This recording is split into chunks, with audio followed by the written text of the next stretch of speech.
बिस्मिल्लाहिर्रहमानिर्रहीम बिस्मिल्लाहिर्रहमानिर्रहीम रसूलिल्लाह अम्मा बाद। कुछ दिन पहले मौलाना तारिक जमील साहब ने एक वीडियो बयान जारी किया जिसमें वो अपने ही फ़िरके के देवबंदी आलिम मौलाना अताउल्लाह बंदियालवी साहब उनको जवाब दे रहे हैं यजीद के हवाले से। अताउल्लाह बंदियालवी साहब का मसला क्या था, उनका बयान क्या था, मुझे इस बात का इल्म नहीं है, ना ही मैंने सुना है।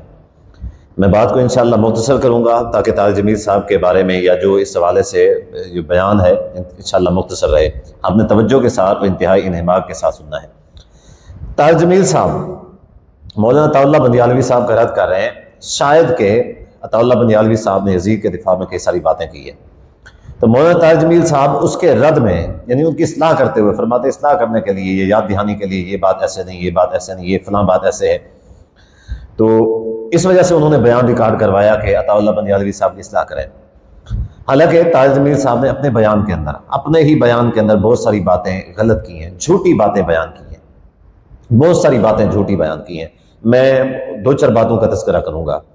पहली बात यह है कि मौलाना तारिक जमील साहब ने उनको दावत दी है अताउल्लाह बंदियालवी साहब को कि आप यजीद की वकालत न करें, आप अहले बैत की वकालत करें। पहली बात। एक बात उन्होंने ये की है कि मैं मानता हूँ यजीद न कातिल है और न ही यजीद सैयदना हुसैन रज़ियल्लाहु अन्हु की शहादत में शामिल था, न उसको इस बात की खुशी है, बल्कि वो गमज़दा था, उसने इस बात को ना पसंद किया है। लेकिन वो कहते हैं कि चूंकि उसने सजा नहीं दी, ये उसका बहुत बड़ा जुर्म है।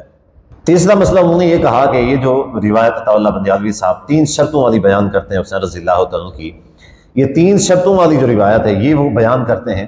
हमें कहते हैं कि अबू मिखनफ लूद बिन याया जो वाक़या करबला का रावी है, जिसने पूरा वाक़या करबला नक़ल किया अपनी किताब में, हमें कहते हैं कि वो झूठा है, जबकि खुद जो है ना वो उनकी ली हुई रिवायत को, वाक़या करबला वाली रिवायत को उन्होंने वो जो है ना बड़े ज़ोर से बयान किया, इस वजह से कि वो अपने मतलब की थी।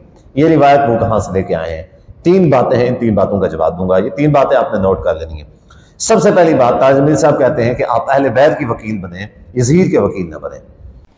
अल्लाह से दुआ करता हूँ कि अल्लाह आपको यजीद का वकील बनने की बजाय अहले बैत का वकील बनाए।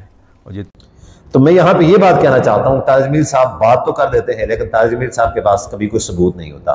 तारिक जमील साहब कभी सबूत नहीं पेश कर सकते। जिस स्टेज के ऊपर तारिक जमील साहब रहे हैं उस स्टेज के ऊपर दलील नाम की कोई चीज़ नहीं है।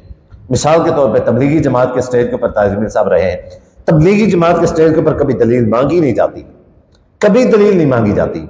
जो मुंह में आता है निकाल दिया जाता है, जिसको पसंद आता है वो अमल कर लेता है। तबलीगी जमात का उसूल भी यही है। मिसाल के तौर पर तबलीगी जमात के उन्वान पे ऊपर किताब लिखी हुई है फज़ाइल अमाल। फज़ाइल अमाल में कितनी सारी ऐसी रिवायतें झूठी हैं, यानी उनका जो निसाब है वो झूठा है, तकरीबन 80% निसाब झूठा है। आगे चलते हैं, सबके ऊपर तनकीद नहीं करते। तो जिस स्टेज के ऊपर वो रहे कभी उसे किसी ने दलील का मुतालबा नहीं किया, उनकी आदत बन चुकी है, अब बुढ़ापा आ गया है, तो जब भी बयान करते हैं जो मन में आता है वो निकाल देते हैं, कभी वो नहीं सोचते कि दलील कहाँ से आएगी। तारिक जमील साहब ने मेरा अगर ये बयान आप सब भाइयों से गुजारिश है कि तारिक जमील साहब तक पहुंचाएं। बहुत सारे लोग हमसे ये दावा करते हैं या हमसे ये एतराज़ करते हैं कि आप तारिक जमील साहब के खिलाफ जब भी कभी कोई बात करें तो तारिक जमील साहब के पास जाके बात करें, उनके सामने जाके उनकी इस्लाह करें। इस्लाह वाली बात है, शायद वो ये समझ रहे होते हैं कि तारिक जमील साहब के सामने ये बात नहीं कर सकते, तो इस वजह से कैमरे के सामने तो लोगों के सामने बात कर देते हैं, तारिक जमील साहब के सामने बात नहीं कर सकते, इस वजह से कैमरे के ऊपर भड़ास निकालते हैं। ऐसी बात नहीं है। बल्कि मैं ये कहता हूं कि आप जो भी हमारा ये बयान तारिक जमील साहब तक पहुंचा सकता है वो पहुंचाए।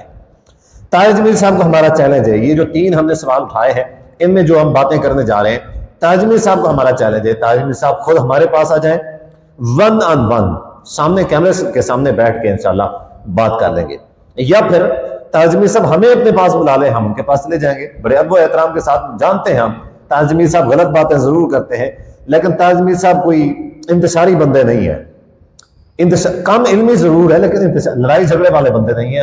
हम तारिक जमील साहब को इतना समझते हैं, तो इस वजह से वो हमारे पास आ जाए तो भी ठीक है, हाँ हमें अपने पास बुला लें तो भी हम हाजिर उनके पास जाने के लिए तैयार हैं इंशाल्लाह। 1 on 1 फेस टू फेस बैठ के, आमने सामने बैठ के इंशाल्लाह दलाइल की दुनिया में बात करेंगे।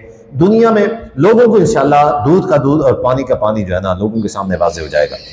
तारिक जमील साहब ने कहा कि अहले बैत के वकील बने, यजीद के वकील न बने। मसला ये है कि सबसे पहले तारिक जमील साहब इस बात का सबूत दें कि अहले बैत का और यजीद का कोई आपसी इख्तलाफ था।